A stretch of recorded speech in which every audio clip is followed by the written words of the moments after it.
Hi everybody, Dan Illman here with the DRF race of the day for Monday, May the 22nd. It's race number 6 at Assiniboia Downs. We're going 5 furlongs. It's a maiden special weight for 3-year-old fillies. Let's take a look at this field. Please scan or click the QR code for Race of the Day access on your mobile devices with access to free Formulator Pass performances. It's always great to be covering the Downs. This race is part of the Pick 4, which begins in race number 4. It is a $1 minimum wager with a $25,000 guaranteed pool. Let's take a look at the Timeform US pace projector for the race number 6 at Assiniboia Downs. The 2 Celebration Dance. This horse pushed a very fast pace in her career debut at Tampa Bay, paid the price for it. In this spot, turning back to 5 furlongs, she can show a little bit of speed at a pretty decent price. Wits Gree, the number 4, is coming up from Fonner Park and stretching out from a half mile to 5. I wouldn't be surprised if she shows some speed. And Sparkling Silver has shown speed going longer over the synthetic surface at Woodbine. Celebration Dance might be an interesting pace play if you think speed's going to hold at the Downs on Monday night.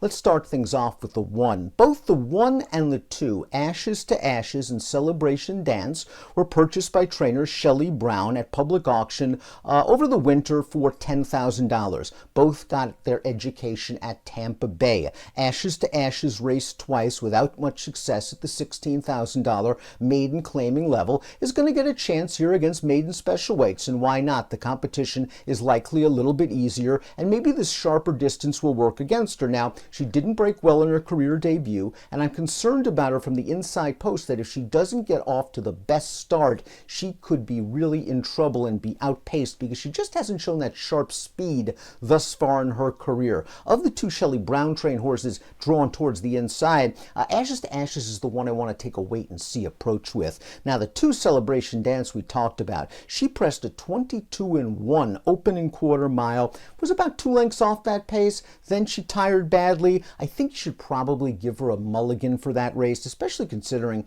the 3rd place finisher came back to run 2nd in a 16,000 maiden claimer at Gulfstream Park over there, Tapeta surface with a 61 Beyer speed figure. So it looked like Celebration Dance showed brief speed in a pretty decent field. Running line doesn't look like much, can show speed here, and perhaps might be a little bit of a price. Everything to Gain is the number 3, and Everything to Gain hasn't raced since early September. That was a key race maiden special weight, however, at the Downs. A couple of horses came out of that race to win with 36 Beyer speed figures, one at the maiden special weight level. This is a fairly lengthy layoff. I do respect this barn.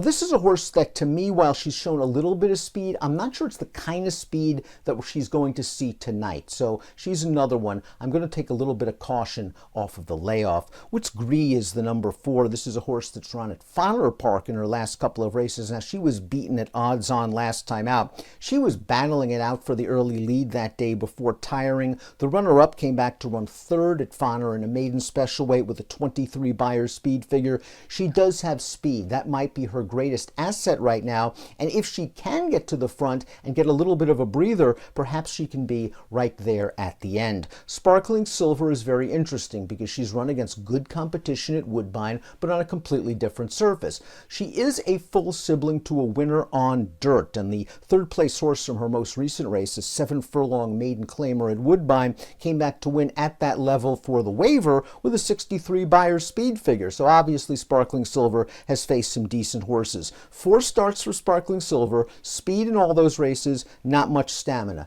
Gets a class dip in here. This horse is going to take some money. I would demand value trying a new surface for the first time. Olive's Candy is also up from the States. This horse from Hawthorne, coming out of a slow-paced race last time. I wonder if Olive's Candy was compromised by the way the race was run last time out. It was her first start off of a claim, her first start on dirt, and her first start sprinting, and she was just sort of outrun early. The pace wasn't very fast, and she didn't fire. She was was also facing a pretty good group down in Chicago. The runner-up came back to finish second in a maiden special weight with a 47 buyer, then came right back to win at that level with a 48. Olive's Candy seems very well entered for her Downs debut. Move to Order is the number 7. Move to Order also campaigned at Tampa Bay Downs over the winter. This is a horse that's going to be making the turf to dirt move, and while her most recent dirt running line doesn't look very good, she probably has an excuse for that race 3 starts back. It was a 7-furlong race. They ran the opening quarter in a sub-23, and she was really right up close to that pace, and I think it was just way too much for her. The 5th place 4-horse from that race came back to run second for 16 at Tampa Bay with a 35 buyer. I think Move to Order is better served when she is more patiently ridden, turning all the way back from 2-turn routes at Tampa Bay. I think she's going to be outrun a little bit and allowed to show her stuff a bit in the stretch. I think the 8 I Am Mila is very interesting at a giant price on the morning line. She was a big price in her one and only start at the Downs last year, and she just showed no speed. Like many inexperienced horses breaking from the rail, she did not get away to a good start. She fell far behind, and she showed a little bit of run at the very end of that race to pass one horse. The runner-up came back to run third in a maiden special at the Century Mile with a 45 buyer. If this pace heats up a bit, maybe I Am Mila off the layoff can come running and at least spice up your exotics just a tad. Before we get to my top selection, please click the subscribe button on the Daily Racing Form YouTube channel for the latest DRF videos. I want to give Olive's Candy a chance, the number 6, as she switches to this surface for the first time. I think she was compromised a little bit by a lack of pace last time out. I think we'll get a fair pace in this race at the Downs on Monday, and I think Olive's Candy, if she can stay close, can run them down in the stretch. She'll be my top selection. Remember the $1 pick 4, $25,000 guaranteed pool. It begins in race number 4. Best of luck.